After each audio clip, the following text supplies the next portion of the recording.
Sevran, November 1812. The wedding of the Duke of Carven was the kind of occasion that a province remembers for decades, not because of the ceremony itself, which was conventional, nor because of the bride, who was suitable, but because of what happened at the banquet afterward, in front of 300 guests and a servant girl who had no business being remembered at all. But we are getting ahead of the evening. Let us start where the trouble began, which was not at the banquet table, but in the kitchen corridor 40 minutes before the first course was served, when a girl named Selene Dutiel was told by the head steward that she would be serving the Duke's table personally, and that if she spilled, stuttered, or breathed too audibly in the presence of His Grace, she would be dismissed before the cheese course. Selene was 17. She had been at the Carven estate for 11 months, brought in from the village of Aro by her aunt, who worked the laundry and had secured the position through the kind of quiet negotiation that servants conducted amongst themselves with more skill than most diplomats managed at a congress. Selene had been assigned to the lower kitchen, which meant she prepared trays, carried linens, cleaned what needed cleaning, and existed in the stratum of the household that the family never saw and rarely thought about.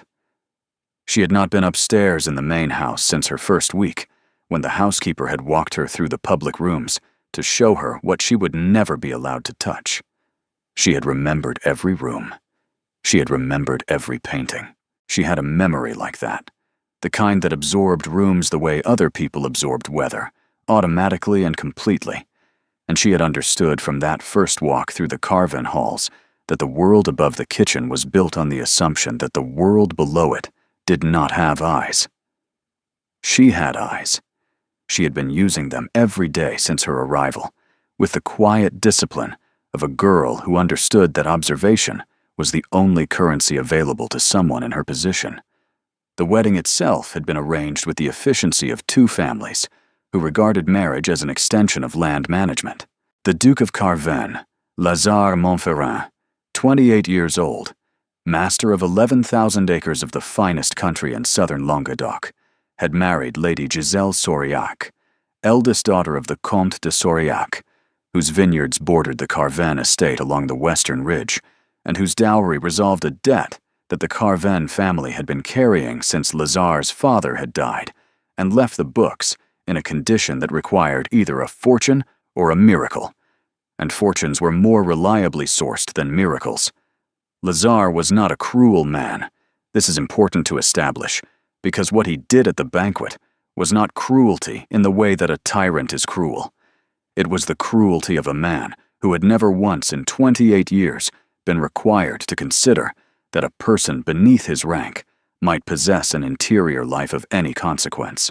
He had been raised in the tradition of families who treated servants the way they treated furniture, with maintenance when necessary and replacement when convenient, and he had absorbed this tradition so completely that it did not occur to him to question it, in the same way that it did not occur to him to question whether the oak floors of Carven had opinions about being walked on.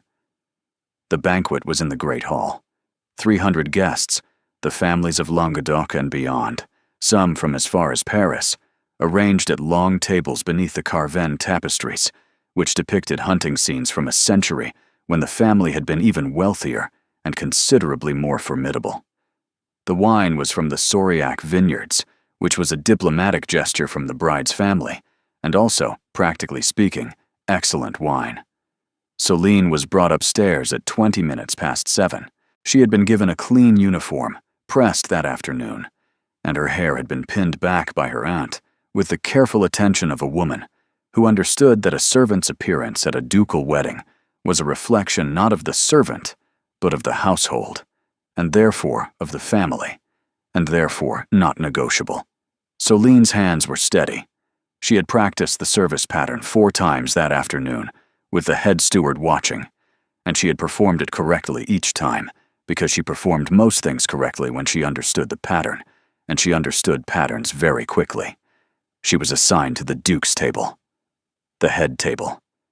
12 guests, the Duke and his new Duchess at the center, flanked by the Comte de Sauriac, the Dowager Duchess, and 8 others of sufficient rank to warrant proximity to the marriage itself. Selene was one of 3 servers at this table. She was the youngest by 6 years. She had been chosen, the head steward had told her, because the 2 senior servers needed a third, and she was the most presentable of the available kitchen staff, which was not a compliment so much as an elimination of alternatives. The first 2 courses went perfectly. Selene moved with the trained precision the steward had drilled into her, approaching from the left, serving from the right, eyes down, hand steady, existing in the practiced invisibility that good service required. She watched the table from the periphery of her attention, the way she watched all rooms, automatically, cataloging the dynamics without appearing to observe them at all. She noted that the new Duchess smiled frequently and said little. She noted that the Comte de Saurillac drank steadily and watched the Duke with the evaluating attention of a man assessing a new business partner.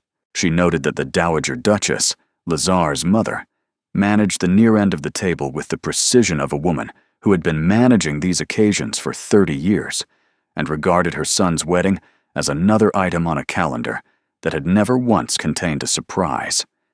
And she noted the Duke.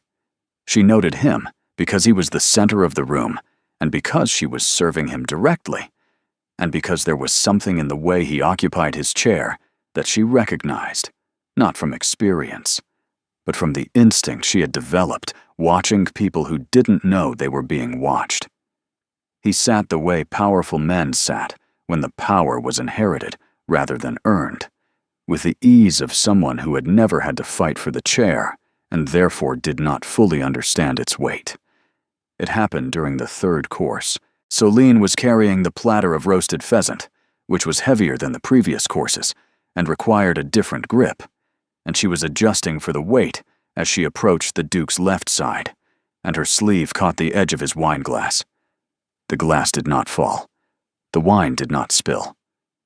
The glass shifted perhaps an inch on the linen and made a small sound, the sound of crystal moving on cloth, barely audible above the conversation of 300 people, and the wine trembled in the glass and settled. No one at the table noticed. No one except the Duke, who had been mid-sentence and had felt the vibration through the table, and who turned and looked at Selene with the reflex of a man whose attention had been interrupted, which was a thing that did not happen to him at his own table. Selene froze, not visibly, not in a way that anyone watching would have identified as fear, but internally, in the way that a person freezes when they understand that a very small thing has just become a very large thing because of who is looking at it. She completed the service. She set the platter. She stepped back. Her hands were steady, but the Duke was still looking, and now the Comte de Saurillac was looking, and the Dowager Duchess had glanced over with the peripheral awareness of a woman who missed nothing, and the table had developed the particular quality of attention that meant something was about to happen that the people involved would remember differently from each other. The Duke set down his fork. He looked at Selene. He looked at her with the complete, unhurried attention of a man who had never in his life had to consider whether his attention was welcome.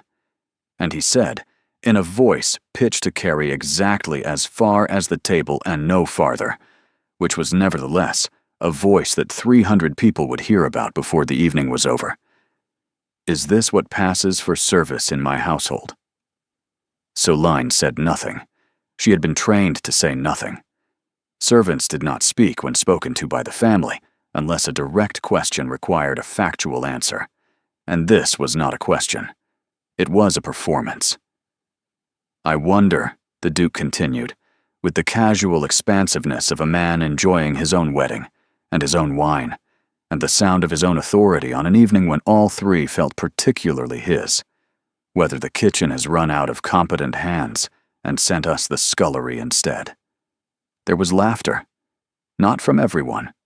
Not from the Duchess, who was looking at her plate. Not from the Dowager, whose expression had not changed. But from enough of the table, from the Comte, and from 2 of the men flanking him, the laughter of people who understood that laughing at a Duke's joke was a form of currency, and they were making a deposit. Selene stood behind the Duke's chair. She stood very still, with her hands at her sides, and her eyes forward, and the absolute, practiced composure of a girl who had spent nearly a year learning that the most dangerous thing a servant could do was be visible.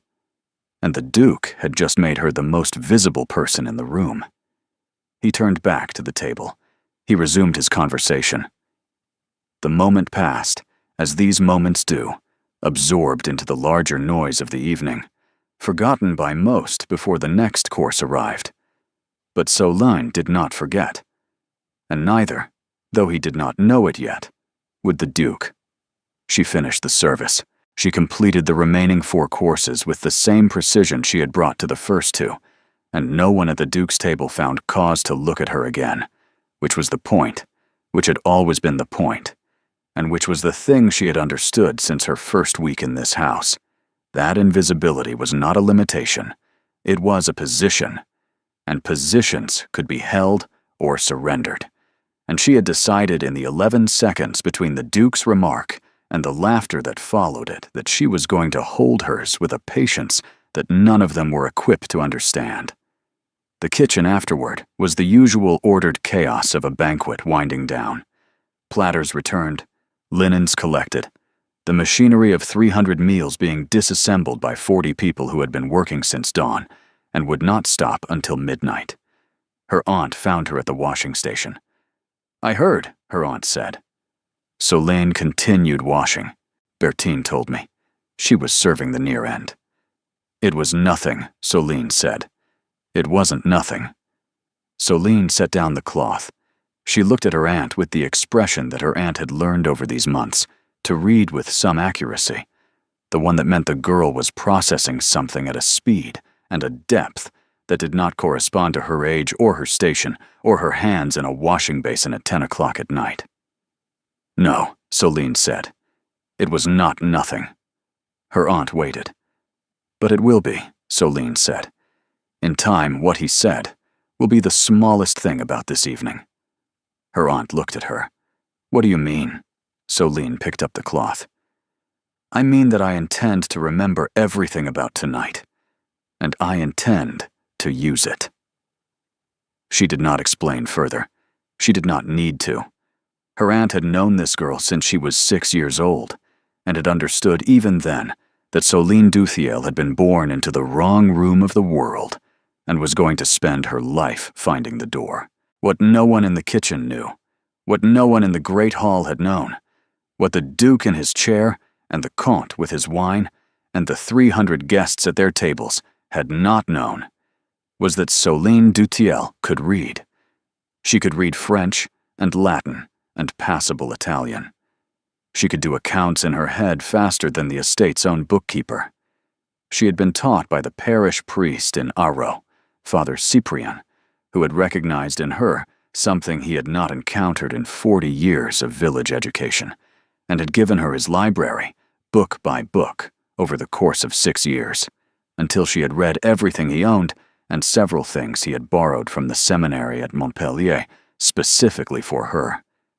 She had told no one at Carven, not because she was ashamed, but because she understood, with the instinct of someone who had spent a year watching powerful people from below. That knowledge was only useful when the people around you did not know you had it.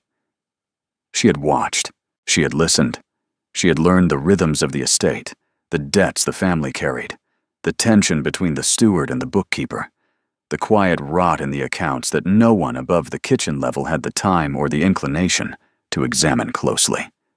And she had waited, not for a specific moment, not for the Duke's insult, which she could not have predicted, but for the feeling she had when he said it, the feeling that was not anger exactly, and not humiliation exactly, but the cold, certain clarity of a person who has been underestimated so completely that the underestimation itself becomes a kind of freedom. She finished the washing. She went to the small room she shared with 2 other kitchen girls beneath the back staircase. She lay in her bed in the dark and listened to the sounds of the great house settling above her, the last carriages leaving, the last doors closing, the last footsteps of people who lived above the kitchen going to their rooms in the part of the house where the ceilings were high and the fires were tended, and the world made sense because it had been arranged for their comfort. And she thought about the Duke's voice saying, "Is this what passes for service in my household?" And she thought about the laughter, and she thought about the wine glass that had not spilled, and the pheasant that had been served correctly, and the 7 courses she had delivered without error, and the one moment, the one half-second of a sleeve-touching crystal that had been enough to make her a joke at a table where she had been performing in visible perfection all evening. And she made a decision. Not a dramatic decision, not the kind that announces itself with thunder and declaration. The quiet kind, the kind that happens in a narrow bed in a dark room beneath a staircase, when a girl of 17 understands with complete clarity that the world above her is not smarter than she is. It is simply better positioned. And positions, she had learned, could change. She did not know that the change would take 4 years. She did not know that it would take her from the kitchen of Carven to the desk of a ministry in Paris. She did not know that it would bring her before a king, under circumstances that none of them could have imagined on this November evening in 1812. She knew only this: she was going to remember, and the remembering was going to matter. The change began with a ledger. 3 weeks after the wedding, the estate bookkeeper, a man named Pernaut, who had held the position for 14 years and regarded it as a sinecure rather than a responsibility, fell ill with a fever that kept him in bed for the better part of December. The steward needed the quarterly accounts reconciled before the new year. The senior staff were occupied with the winter provisions and the demands of a newly married household that was entertaining more frequently than the old one had. The steward asked the housekeeper. The housekeeper asked the kitchen. The kitchen, through the particular informal network that moved information through the lower floors of Carven with more efficiency than any formal system the family had ever devised, produced Selene Duthiel, who told the housekeeper that she could manage figures and was given the ledger on a Tuesday morning with the instruction to have it ready by Friday. She had it ready by Wednesday evening, not merely reconciled, corrected. 14 months of entries that Pernaut had recorded with the approximate attention of a man who believed close enough was sufficient, and that the family would never check because the family never checked. Selene had found 11 errors. She had documented each one on a separate sheet, with the original entry, the correct figure, and the source she had used to verify it, which in most cases was the supplier's own receipt, filed in the kitchen records that Pernaut had apparently never thought to cross-reference. The steward, a precise and cautious man named Dorlan, who had served the Carven family for 22 years, looked at the corrected ledger and the 11 documented errors, and the girl standing in front of his desk, who was 17 years old and worked in the lower kitchen, and said nothing for a long time. "Where did you learn to do accounts?" he said. "The parish priest in Arolt," Selene said. "Father Cyprian." "Father Cyprian taught you double-entry bookkeeping." "Father Cyprian taught me to read. The bookkeeping I taught myself from a volume he borrowed from the seminary library." Dorlane looked at the ledger again. He looked at the correction sheet. He looked at the girl, who was standing before his desk, with her expression composed and her eyes entirely steady. And he made a decision that he would later describe, when asked about it by the Dowager Duchess, as the most obvious decision of his career. He moved Selene out of the kitchen, not into the bookkeeper's position, which would have been too visible and too sudden, and would have created the kind of disruption that a good steward avoided. He moved her into a newly created role, assistant to the estate office, which meant, in practice, that she sat at a desk in the small room adjacent to Dorlane's office and did the work that Pernaut had been failing to do for the better part of a decade, while Pernaut, upon his recovery, continued to hold the title and sign the documents and believe himself essential. Selene did not object to this arrangement. She understood it completely. The title did not matter.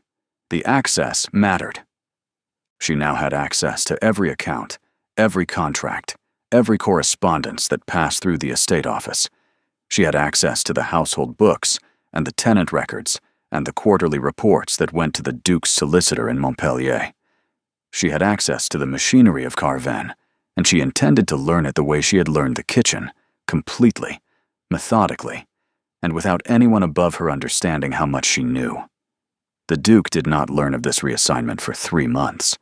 The Duke, in fairness, did not concern himself with the movements of kitchen staff into clerical positions, because the Duke concerned himself with the things that dukes concerned themselves with, which were the hunt and the harvest, and the management of his social obligations, and the slowly developing understanding that his new wife was a perfectly pleasant woman with whom he had almost nothing in common. Dorlane managed the household. Dorlane managed the accounts.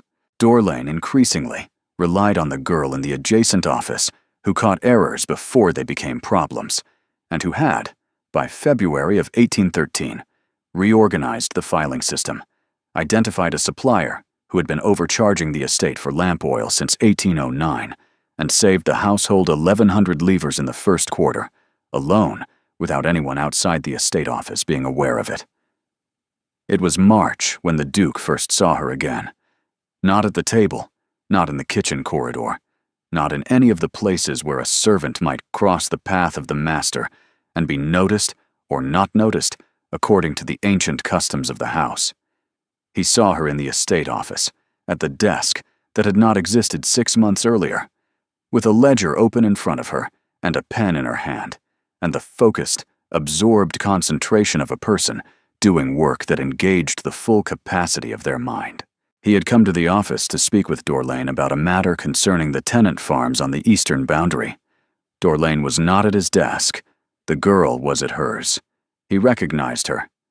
Not immediately, not with the instant recall of a man who had paid attention, but with the slower, half-aware recognition of someone encountering a face they had seen before in a different context, and needing a moment to place it. The wedding. The banquet. The girl with the pheasant platter. The sleeve and the wine glass, and the remark he had made, which he remembered in the way that people remember things they said while performing, with clarity about the performance, and very little thought about the audience. "You are the girl from the banquet," he said. "I am the assistant to the estate office, Your Grace," Selene said. She did not stand. She was mid-entry, and Dorlane had told her that accuracy mattered more than ceremony when the books were open. She had taken this instruction precisely at its word. The Duke looked at her.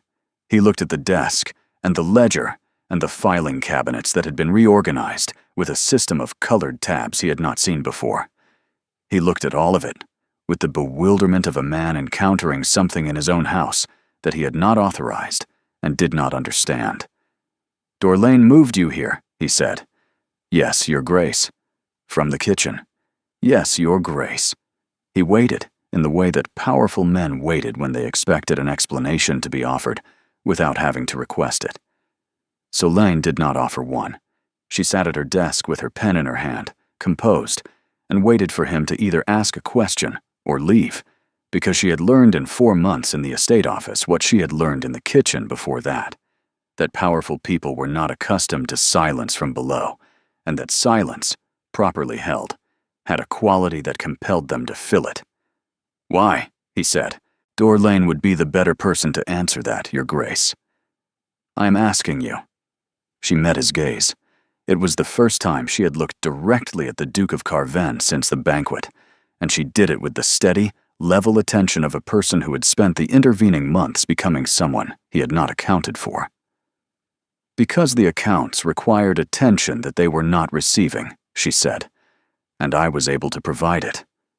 He held her gaze for a moment longer. Then he left the office without further comment, and found Dorlane in the west corridor, and asked him about the girl at the desk, and Dorlane told him, with the measured precision of a steward who had been waiting for this conversation and had prepared for it, about the ledger and the 11 errors and the lamp oil supplier and the 1,100 livres, and the Duke listened, and said nothing, and went to his study, and thought about a girl from the kitchen who had corrected 14 months of accounts in 2 days, and who had met his gaze without apology and without deference, and with something in her expression that he was going to have to think about, though he did not yet know why.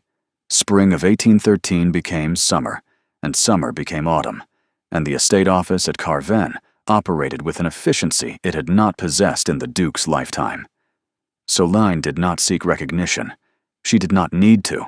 The work announced itself in the quarterly reports that reached the Duke's solicitor in Montpellier, which were for the first time in years accurate to the livre, and in the household budget, which had contracted without any reduction in quality, and in the tenant relations, which had improved because Selene had identified a pattern of miscommunication between the estate office and the farm managers that had been generating unnecessary grievances for years. Dorlaine gave her more responsibility because she was capable of more responsibility, and because he was 61 years old and tired, and because he had spent 22 years running an estate for a family that had never once asked him how he did it, and the arrival of someone who understood the work, who actually understood it with a fluency that reminded him of no one he had encountered in 2 decades of service, was a relief so profound that he did not examine it too closely for fear of discovering it was temporary. By the autumn of 1813, Selene effectively ran the estate office. By the winter, she was drafting correspondence that went out over Dorlain's signature. By the spring of 1814, the solicitor in Montpellier had begun addressing certain technical queries directly to Dorlain's assistant, which was as close to formal recognition as the legal profession in Languedoc was prepared to extend to a 19-year-old woman who had started in a kitchen. The Duke encountered her 4 more times during this period. Each encounter was brief. Each encounter occurred in the estate office or the corridor adjacent to it. Each encounter followed the same pattern. He arrived expecting Dorlaine.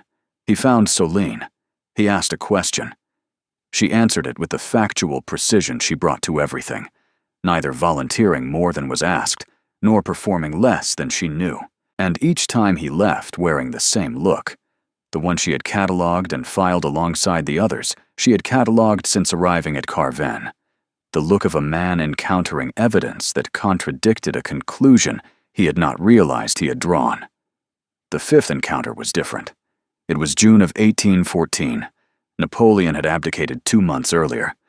The Bourbon Restoration was underway, and the political landscape of France was rearranging itself with the chaotic energy of a country that had spent 25 years in revolution and war, and was now being asked to pretend that none of it had happened. The implications for estates like Carven were considerable. Land titles that had been redistributed during the revolution were being contested. Tax obligations were shifting. The legal framework that governed property in Languedoc was being rewritten by men in Paris who had never seen Languedoc and did not particularly care what it thought about the matter. The Duke needed someone who understood the accounts completely, not approximately, not in the way that Pernaut understood them, which was not at all. Completely, down to the original deeds and the Revolutionary-era transfers and the tax records going back to 1801. He came to the estate office on a Wednesday morning. Dorlaine was there this time, but the Duke did not speak to Dorlaine. He spoke to Selene. "I need a full accounting of the Carven land titles," he said. "Every parcel, every transfer since 1789, every tax obligation current and historical. I need it accurate, and I need it within the month." Selene looked at him. "That is a considerable undertaking, Your Grace." "I am aware of what it is. It will require access to the county records in Civron, and possibly the notarial archives in Montpellier. You will have whatever access you require." She held his gaze. This was the first time he had spoken to her not as a servant who happened to be competent, but as a person whose competence he required. The distinction was small from the outside. From the inside, from where Selene sat, it was the width of the world. "I will have it ready in 3 weeks, she said. I said a month. 3 weeks will be sufficient." He looked at her. The corner of his mouth moved, not a smile, not precisely, but the ghost of something adjacent to a smile, the involuntary response of a man who had just been corrected upward by someone he had once corrected downward, and who was beginning to understand that the distance between those two corrections was the most interesting distance he had encountered in some time. 3 weeks, he said. He left. Selene looked at Dorlain. Dorlain looked at Selene. You will need the carriage to Sevran, Dorlain said. I will need the carriage to Sevran, and a letter of introduction to the county clerk, Selene said, and a second letter to the notary in Montpellier, both under the Carven seal.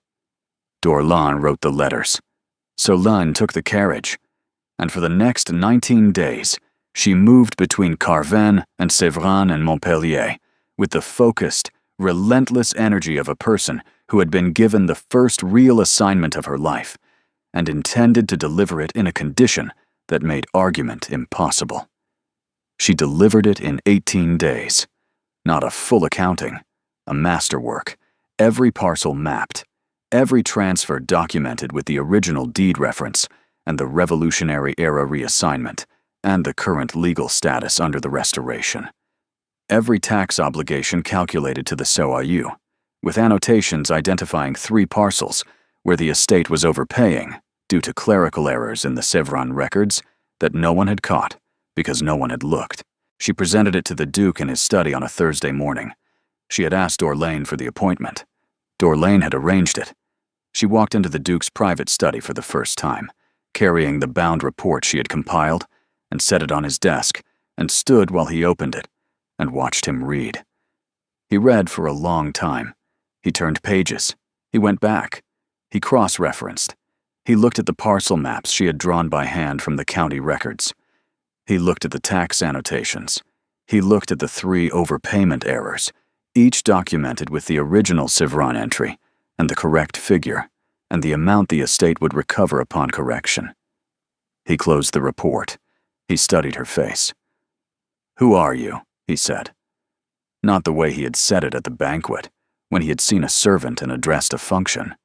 He said it the way a man says it when he is looking at a person for the first time, and understanding that every previous look has been at the wrong thing. "I am Selene Duthiel," she said. "Your Grace." "That is your name," he said. "It is not what I asked." She looked at him. She thought about the banquet. She thought about the wine glass and the pheasant, and the laughter, and the remark about the scullery. She thought about the 11 months in the kitchen, and the 18 days on the road, and the report on his desk that was the most complete accounting of Carven land titles that had existed in the estate's history. "I am the person who has been paying attention," she said, while everyone else assumed there was nothing to see. The Duke held her gaze. The study was quiet. The June afternoon was outside the tall windows, and the Carven grounds were green and still, and the report sat between them on the desk like a piece of evidence in a case she had been building without knowing she was building it. "Dorlain tells me you saved the estate 1,100 livres in your first quarter," the Duke said. 1,300, Selene said. "The second quarter figure has not been reported yet. And the supplier fraud with the lamp oil." "It was not fraud, Your Grace. It was opportunism. The distinction matters legally." He looked at her. The expression was the one she had been cataloging, the one that had moved through 5 encounters from bewilderment to curiosity to something she did not yet have a name for, and it was moving again now, into territory that neither of them had mapped. "Sit down," he said. She sat. Not in the chair against the wall, where a servant would sit if a servant were ever invited to sit in the Duke's study, which a servant never was. She sat in the chair across the desk from him, the one where his solicitor sat, the one where Dorlain sat when the quarterly reviews required discussion, the chair that meant you were a person whose presence at the desk was functional rather than ceremonial. The Duke noticed which chair she chose. She saw him notice. She did not apologize for the choice, and he did not correct it, and the fact that neither of them remarked on it was itself a remark that both of them understood. "The Restoration is going to create complications for estates like this," he said.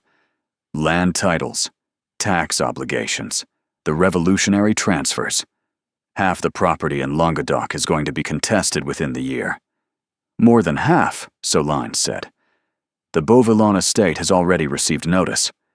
The Comte de Sauriyac's western vineyard includes 2 parcels that were church land before 1789. The Duke looked at her. How do you know about the Saurillac vineyard? The notarial archive in Montpellier. The records are available to anyone who asks. No one from the local estates has asked. Until you. Until me. He was quiet for a moment. He looked at the report. He looked at the girl across his desk, who had been in his kitchen 18 months ago, and was now telling him things about his neighbor's legal exposure that his own solicitor had not yet identified. I'm going to ask Dorlaine to formalize your position, he said. The work you are doing should carry a title and a salary that reflects it. That would require explaining to the household that a former kitchen girl is managing the estate accounts, Selene said. Your steward may find that conversation inconvenient. My steward, the Duke said, has been telling me for 6 months that you are the most capable person he has encountered in 22 years of service. The conversation will not be as inconvenient as you imagine. Selene held his gaze.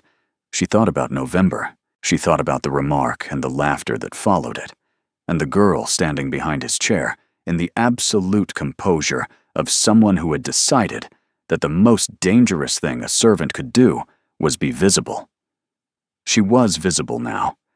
She was sitting across his desk in the chair where the solicitor sat, and he was looking at her, and for the first time since November of 1812, the looking wasn't downward.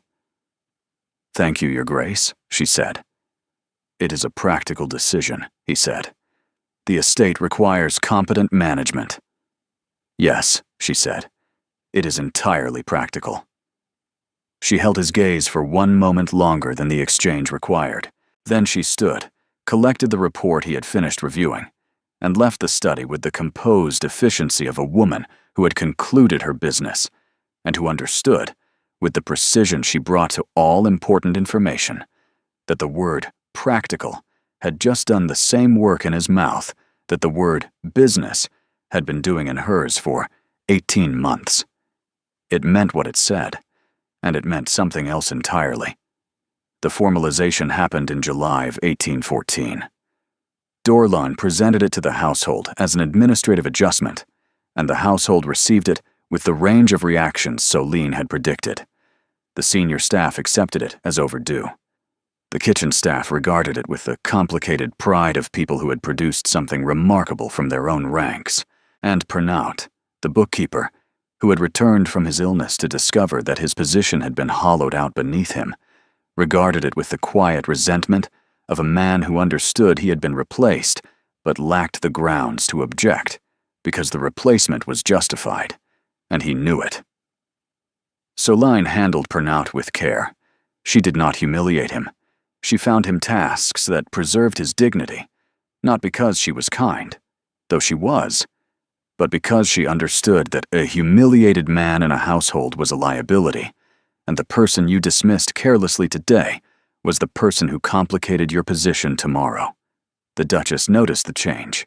Giselle was not an observant woman by nature, but she noticed that the estate was running differently, and she noticed that her husband spoke about accounts and land titles with a specificity he had not possessed before, and she noticed, in the way that wives notice the things they are not supposed to notice, that the name Selene appeared in these conversations with a frequency that was either entirely professional or not entirely professional, and she could not determine which.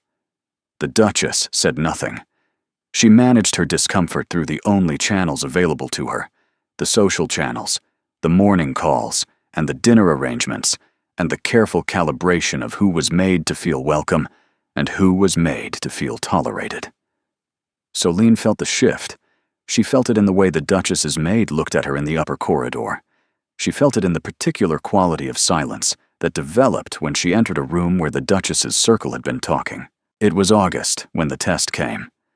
Not from the Duchess, but from the Comte de Saurillac, the Duchess's father, who possessed the temperament for direct confrontation in abundance. The Comte visited Carven on the pretext of discussing the harvest. He arrived on a Tuesday, toured the estate, dined with the family. And on Wednesday morning, he appeared in the estate office doorway with the particular posture of a man who intended to deliver a message standing, because sitting implied a conversation between equals. "Mademoiselle Dutiel," the Comte said, "my daughter tells me you have made yourself quite indispensable to the estate." "I serve the estate to the best of my ability, Monsieur le Comte." He looked at the ledgers, the files, the organized evidence of a mind that had taken possession of the estate's administrative life with a thoroughness he found unsettling. "You were in the kitchen, I understand, before this, and before the kitchen, a village. Your father? A laborer. He died when I was 9. Your mother? A seamstress. She died when I was 12. The Comte looked at her with the gaze she had seen on men like him, the look of a person measuring the distance between where someone stood and where they had come from, and deciding that the distance itself was the disqualification. "You are aware," the Comte said, "that my daughter's position in this household is a matter of significance to my family." Selene met his gaze. She understood the warning disguised as concern. The warning was not about her conduct, which was impeccable, but about her existence, which was inconvenient. "Monsieur le Comte," she said, "I manage the accounts of this estate. I do not manage the marriage. If you have concerns about the latter, I would suggest addressing them to the parties involved." "You are very direct for a servant," he said. "I am very direct for anyone. It saves considerable time." The Comte left. Selene returned to the tenant review.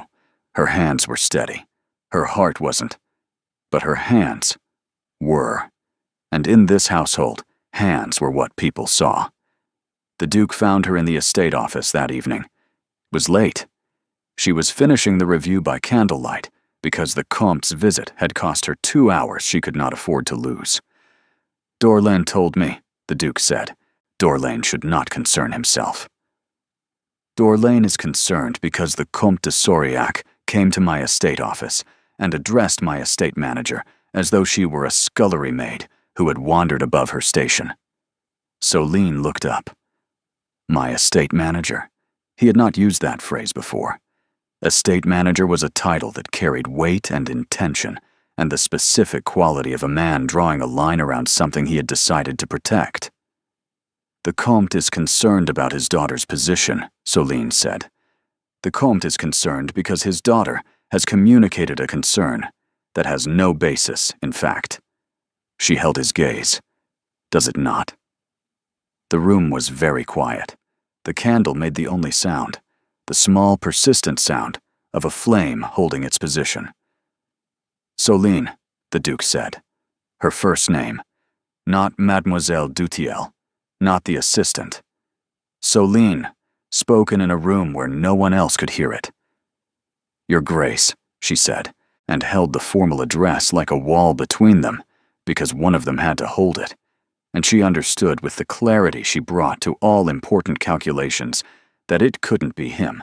He looked at the ledger on her desk and the work she was doing at this hour because she did not cut corners and did not allow interruptions to compromise her standards.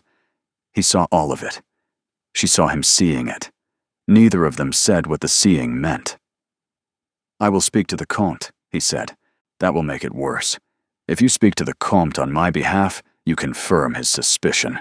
If you remain silent, his suspicion remains unconfirmed and therefore manageable. I am asking you to let me manage it." He was quiet. "You are asking me to do nothing. I am asking you to trust that I understand the situation better than you do, because I do. I have been navigating rooms like this since I was 6 years old." The expression on his face was the one that had started as bewilderment and moved through curiosity and respect, and the unnamed thing she had been refusing to name. It was now arriving at something that looked like pain. The pain of a man who had discovered that the person he most wanted to protect was the person least willing to let him. "Very well," he said. "Thank you. But I want you to know that the remark I made at the banquet, the evening of the wedding, The remark about the scullery. He paused. It is the thing I am most ashamed of in my life. Selene was quiet for a moment. She thought about the wedding night, about the girl who had decided, in the 11 seconds after his remark, that she was going to hold her position with a patience none of them could understand. I know, she said. You know, I have known since March of 1813. When you saw me at the desk and recognized me from the banquet, and the expression on your face was not anger, it was shame. You were ashamed of what you had said, and you did not know how to say so, because you had never had to apologize to someone beneath your rank. He was very still. I did not need the apology then, she said. I do not need it now. What I needed was for you to see me. And you do. That is sufficient. It is not sufficient, he said quietly. But I understand that you are the one who decides what is sufficient, and I will respect that. He left. Selene completed the review by midnight.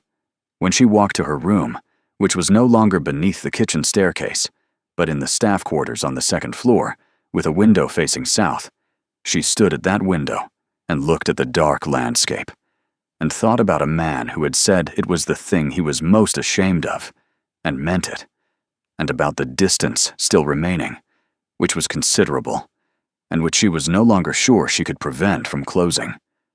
The next 18 months changed everything. Napoleon returned from Elba in March of 1815. The 100 Days upended France. Languedoc became a province of divided allegiances and dangerous choices. The Duke was summoned to Paris in April. The restored Bourbon court required the loyalty of the southern nobility. Dorlaine had retired in February, and Selene managed the estate alone. She managed the tenants, the accounts, the harvest, and the political navigation that a southern estate required when declaring loyalty to the wrong faction could cost a family everything.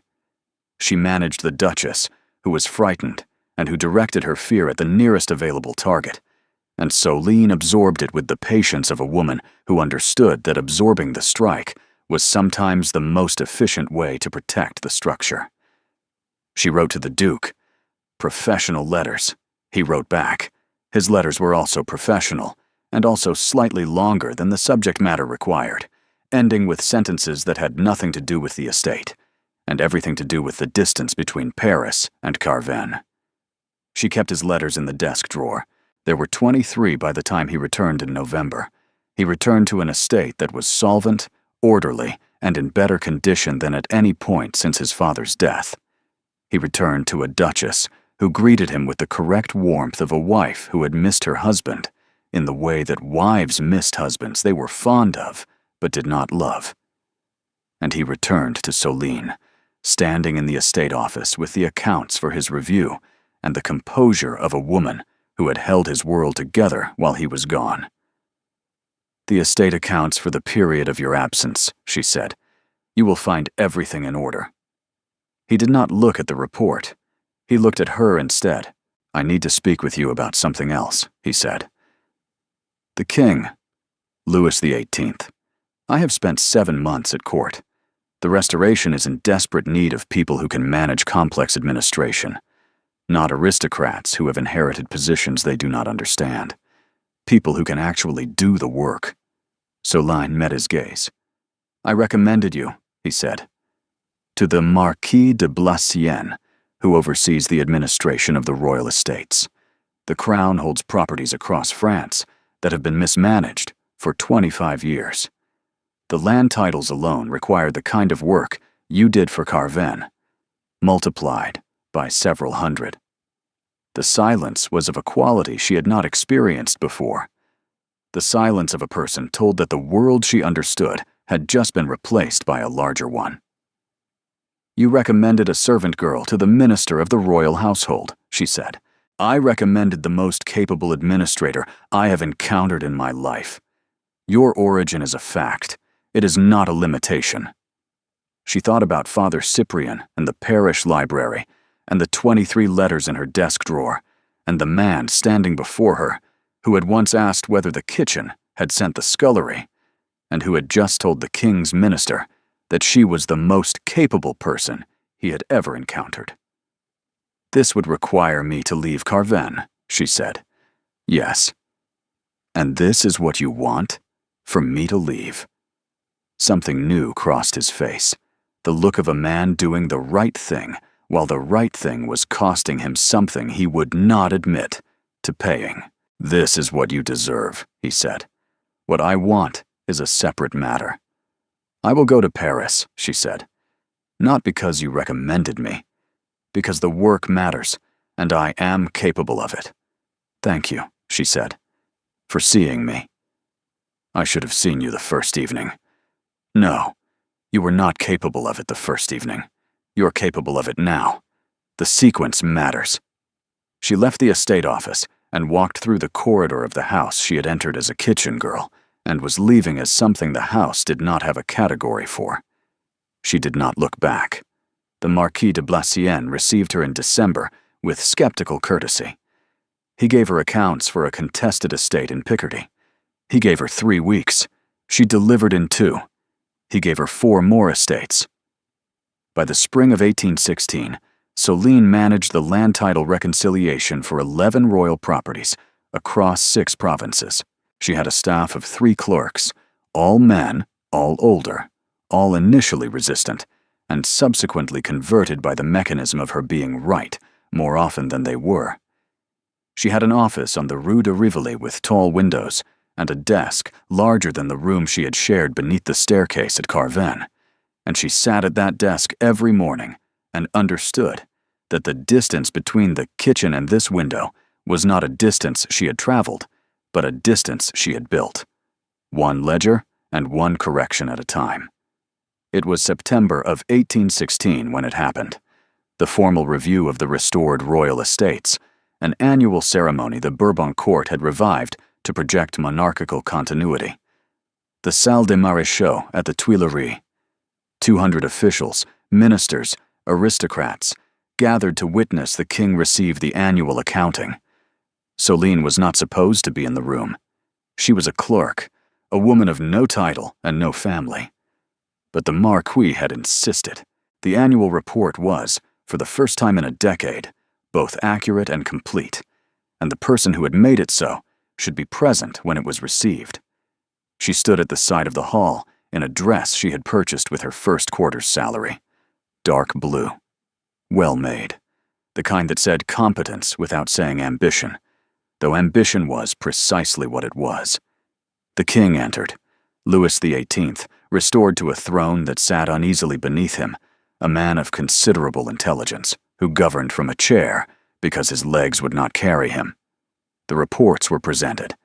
The Marquis delivered the royal estate's accounting, and the king interrupted to ask about a contested estate in Picardy, whose status had been unresolved since 1803. "This matter has been settled," the king said. "It has, Your Majesty. The reconciliation was completed in March." "By whom?" The Marquis looked at Selene. The room followed his gaze. 200 people looked at the woman standing at the side of the hall. "By Mademoiselle Dutiel, Your Majesty, who has overseen the reconciliation of 11 royal properties in the past 10 months. Mademoiselle Dutiel, approach."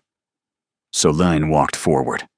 She walked through the center of the Salle des Maréchaux, past the ministers and the aristocrats, with the steady gait of a woman who had been walking toward this moment for 4 years, without knowing the room it would happen in. She curtsied before the king. It was perfect, the depth and duration precisely calibrated, taught to herself from a book on court protocol she had found in the ministry library, because she prepared for things, because preparation was the thing she did instead of hoping. "You resolved the Picardy matter," the king said, "the estate that 3 ministers and 2 courts failed to reconcile in 13 years. The matter required attention to the original documentation, Your Majesty. The documentation had been filed in the wrong archive. Once located, the resolution was straightforward." "Straightforward," the king said. He looked at the Marquise. The Marquis inclined his head in the way that meant, "I told you." And then Louis XVIII did something no one in the Salle des Maréchaux had anticipated. He leaned forward. He reached for his cane. And with the slow, deliberate effort of a man for whom standing was an act of will rather than habit, the King of France rose to his feet. The room went silent. Not the silence of ceremony, the silence of astonishment. The king stood. He inclined his head toward Selene Duthiel, the servant girl from Aurot, the kitchen girl from Carven, the woman who had rebuilt the accounting of 11 royal estates from the ruins of 25 years of chaos. It was the gesture court protocol reserved for a person who had rendered extraordinary service to the crown, performed before 200 witnesses who understood exactly what it meant. Mademoiselle Duthiel, the king said, France is in your debt, and I am not a man who forgets his debts. Selene received the acknowledgement with the same composure she had brought to the kitchen corridor on the night of the Duke's wedding, and to every room she had ever entered, where the expectation was that she would be invisible, and the outcome was that she was not. "Thank you, Your Majesty," she said. She curtsied again, the same perfect curtsy, and she returned to the side of the hall, and the ceremony continued, and 200 people understood that they had witnessed the arrival of a person who had not been born into this room, but who belonged in it, and whose belonging was not a matter of opinion, but of evidence. The Duke learned of it 3 weeks later, not from Selene, who had not written about it, but from the Marquis, who wrote with the amused satisfaction of a man delivering news that confirmed a judgment he had initially doubted. He read the letter in his study at Carven. He read it twice. He looked at the south window and thought about the banquet and the wine glass and the remark he had made, and about the girl who had stood behind his chair and said nothing and decided everything. He thought about the word place, what it had meant when he said it carelessly at the banquet, and what it meant now, applied to a woman who had stood before the King of France and received the acknowledgement of a sovereign, arriving there not through birth or marriage, but through the relentless, unglamorous, magnificent accumulation of being right about things that mattered. He did not write to her. Not yet.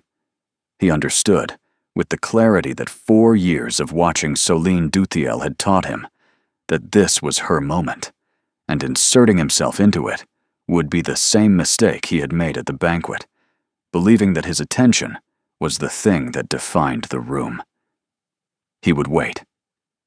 She had taught him that waiting was not weakness, but precision, and the woman who had stood before a king without trembling was not a woman who needed a duke to tell her what the moment meant. She knew what it meant. She had always known. He set the letter in his desk drawer. Beside it, folded and worn at the creases, was the correction sheet she had made for Pernaut's ledger, the one with the 11 errors documented in her careful hand, the first evidence he had ever seen of who she was. He had kept it for 3 years. He had never told her. He closed the drawer. He looked at the window.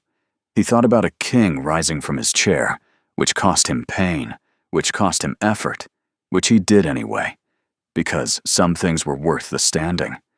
And he thought about the distance that remained, which was no longer the distance between a duke and a servant girl, but the distance between 2 people who had been changed by each other and had not yet found the courage to say so in a room where no one else was listening.